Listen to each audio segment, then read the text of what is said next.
मधून सोलापूरच्या बार्शी आणि पंढरपूरच्या तलाठी कार्यालयामध्ये महिलांनी गर्दी केल्याचं पाहायला मिळत आहे। मुख्यमंत्री लाडकी बहीण योजनेसाठी उत्पन्नाचे दाखले मिळवण्यासाठी महिलांची गर्दी दिसते। गावोगावी शिबिरं घेऊन दाखले देण्याची मागणी करण्यात येते, तर अचानक गर्दी वाढली आहे आणि त्यामुळे तलाठी कार्यालयाचं कामकाज बंद पडल्याचं कळतंय।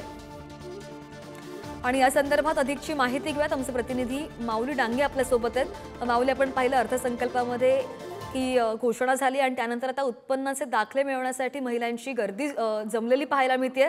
सध्याचं काय चित्र आहे? श्रद्धा, अगदी बरोबर आहे। काल मुख्यमंत्र्यांनी जी घोषणा केली की लाडकी बहीण योजना ही दर महिन्याला 3,000 रुपये मिळणार आहे आणि सकाळपासूनच महिलांनी लांबच रांगा लावलेल्या आहेत।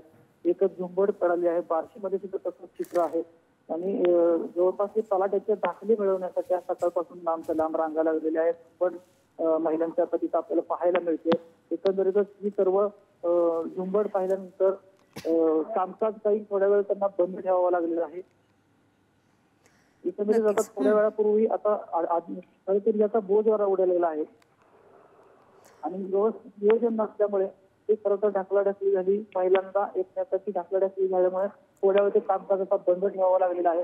बार्शीमध्ये चित्र आहे, पंढरपूर मुलगा सकाळपासून लांब रांगा लागलेल्या आहेत।